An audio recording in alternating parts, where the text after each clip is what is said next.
Chaz Billingsworth here. You'll never guess where I am. In my dressing room.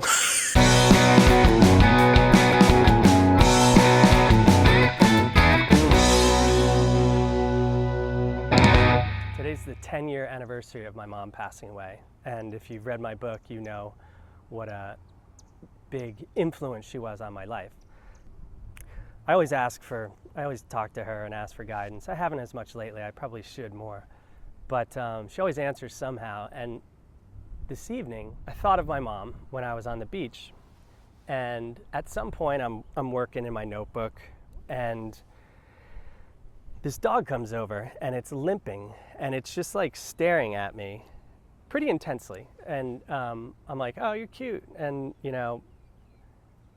but it was sort of like in my notebook and not paying total attention. And when the dog left, I realized it was trying to tell me it was hurt.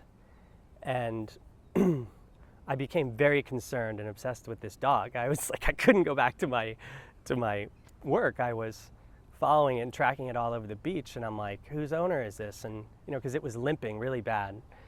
And, I had the thought, I was like, fuck, maybe there's something in its paw. Maybe I could relieve some of its suffering, actually.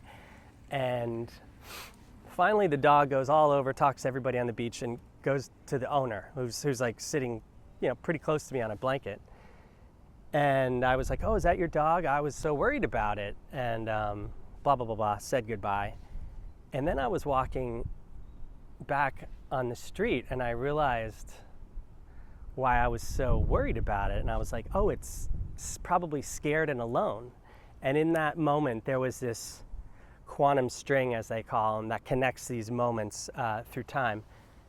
And it was like, holy fuck, that scared and alone dog was me when I was a little kid.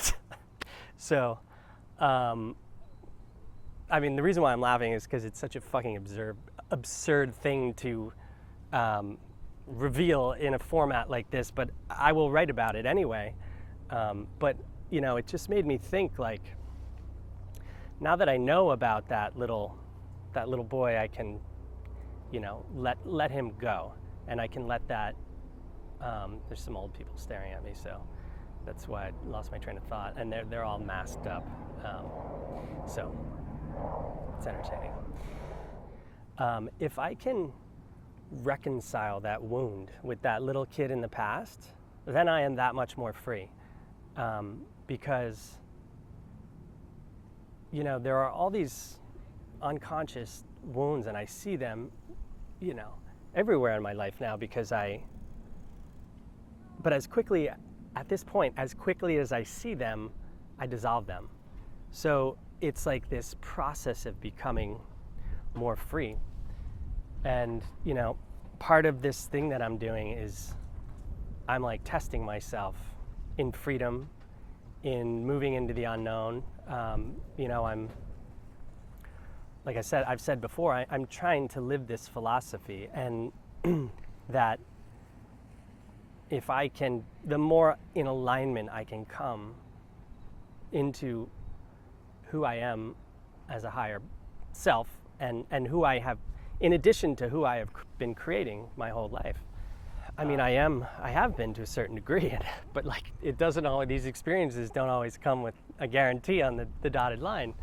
So it's just kind of like I'm about to make an even bigger jump into the unknown. So what my body of work ladders up to, this is also something that I've been thinking about it, but it is the journey of my spirit through this three-dimensional time and space. And I'm limited by language, so the journey is that intersection between I was thinking the other day, I have two things in my arsenal. I have experience and I have self-expression. And experience is the intersection between my external and internal world. Self-expression is my interpretation of it. So, that's what I do as a writer. That's what I'm attempting to do. Live this life that I created when I was reading Joyce and Steinbeck and Kerouac, It was a life of freedom where they just got to go and have experiences and, you know, throw all of their heart and soul into it, and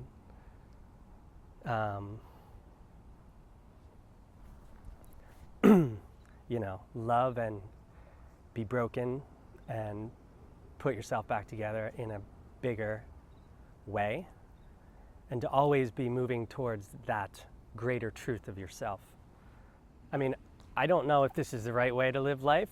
I think if a lot of other people sort of, in addition to the way they live their lives, kind of thought more that perhaps this was a spiritual journey instead of a human journey,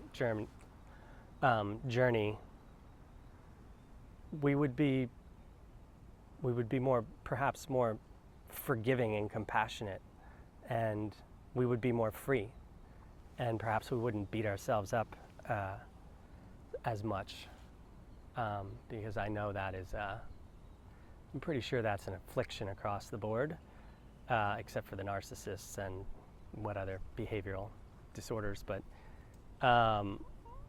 you know, I think we're all our own worst critics. So imagine how much more free we could be if we let those voices go, those limiting voices. My journey as a writer is about the journey into myself, and all of the people and the teachers I have are inputs, and I'm an amalgamation machine, and I just kind of have no other choice really, because my brain is now wired this way, but to kind of put it together and make story out of it, or make sense of it. But at the same time, that was the younger version. The older version of me is also to just observe and allow, as opposed to forcing and running and chasing. So on this night 10 years ago, I probably went to the coffee shop in the morning, and then I was going for a run around Green Lake in Seattle, and I was meeting my friend Adam Weissman, and you know, I got the call that my mom had passed away, and I was just in shock, and I didn't know what to do. So I was just like, well, I guess I'll go for a run, because that's what I was going to do anyway. So I went to go see my buddy Adam. He was at Green Lake, and he was looking at this billboard, and he had never noticed it before, and he's like, dude, check it out. Like, the Grateful Dead played here, Led Zeppelin, Jefferson Airplane, and I'm like, holy shit, man. You know, I was like so absorbed in the moment that I had forgot that my mom just died, because I didn't really want to think about that. So then Adam and I just start running, and he goes, and I go, so something weird just happened. He's like, oh yeah? And I'm like, my mom just died. And he was like, he almost fell over. And I don't really remember the rest after that. I remember I went to dinner that night with about 4 or 5 friends, my roommate and 3 other friends, and it was just like a normal night. I mean, it was weird. You know, the occasion was somber, but like, you know, I tried to sort of keep the energy up for everyone else. All of that is just to say, wow, I can't believe it's been 10 years. And yeah, I sure loved that woman. She was a very good woman who had to suffer a lot at the end. But I think her suffering taught all of us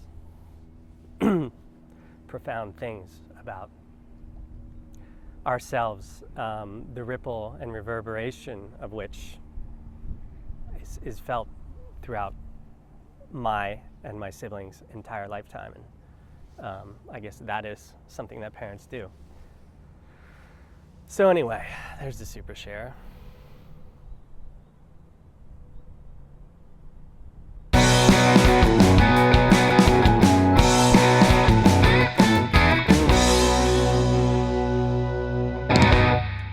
Chaz Billingsworth here.